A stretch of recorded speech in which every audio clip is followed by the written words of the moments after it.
بريطانية وبتعشق الحضارة المصرية. ناس كتير قالوا عليها مجنونة، ازاي تسيب بلدها وتيجي تعيش في مصر وتنسى ماضيها. بس هي بتقول لهم ان حب مصر بيجري في عروقها. عاشت فيها 30 سنة واتشهرت باسم أم سيتي، وأول ما بتوصل المحروسة بتبوس أرض المطار. يا ترى ايه سر حبها لبلدنا؟ مصر معروفة بحضارتها الفرعونية العريقة، واللي دايما كانت وسيلة لجذب عشاق التاريخ من كل أنحاء العالم. وفي اللي بيجي منهم علشان يتصور بس جنب الفراعنة، وفي اللي بيقرر يدرس تاريخهم.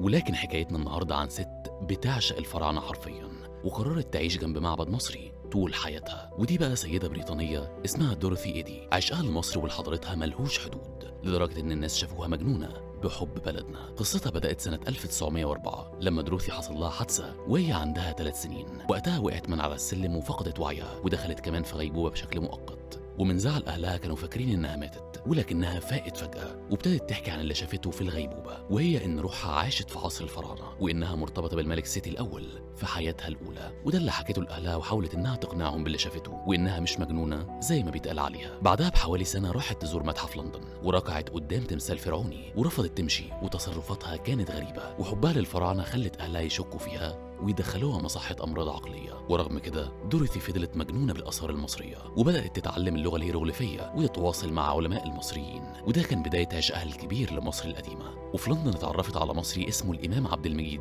واتجوزته. وسنة 1933 انتقلت لمصر، وأول ما وصلت مطار القاهرة ركعت على الأرض وبستها. حست إنها رجعت لبلدها الحقيقي. بعد كده خلفت ابنها الوحيد سيتي وسمته على اسم الفرعون. الناس استغربوا، بس هي كانت حاسة إنها مرتبطة بالفراعنة ارتباط كبير. وكانت بتقول إنها كانت مؤمنة إنها عاشت حياة سابقة في عهد الملك سيتي الأول، وقالت إنها كانت خادمة في حديقة الملك وبعدين كاهنة في المعبد، وكانت ليها علاقة بالملك انتهت بانتحارها. والأغرب إنها فعلا كانت حافظة تفاصيل معظم المعابد والحدائق. مش بس كده، دي كمان كانت بتساعد العلماء إنهم يكتشفوا مواقع أثرية جديدة. والمفاجأة إن أوقات كتير كانت فعلا بتساعدهم يكشفوا مواقع جديدة، وساعات ده ما كانش بيحصل، والمواقع اللي بتحددها ما كانتش بتكون مظبوطة. ورغم كده العلماء فضلوا يستعينوا بيها. وحتى بعد انفصالها عن زوجها دورothy فضلت إنها تعيش في مصر، واستقرت في زواج جنب معبد أبيدوس واللي بناه الملك سيتي الأول. وكرست حياتها كلها لدراسة وترميم المعبد. كانت بتساعدهم في تنظيم الحجارة، ودايما كانت بتكتب التفاصيل اللي هي شايفاها، وبتساعد بعثات التنقيب انهم يعملوا شغلهم صح بدون ما الآثار الفرعونية تتأثر او حتى تتخدش. شغفها لمصر ومعبد أبيدوس ما كانش عادي، وده خلاها تاخد لقب أم سيتي وسط الناس اللي حواليها وزمايلها في مجال الآثار. دورothy إيدي عاشت 30 سنة في مصر، وفضلت مرتبطة بحضارتها لحد ما توفت في سوهاج جنب معبد أبيدوس اللي حبته وعاشت حياتها بين أحضانه. قصة عشقها لمصر وحضارتها علمتنا إن في ناس ممكن يختاروا بلد كاملة ويحسوا إنها بيتهم الحقيقي ووطنهم الأم.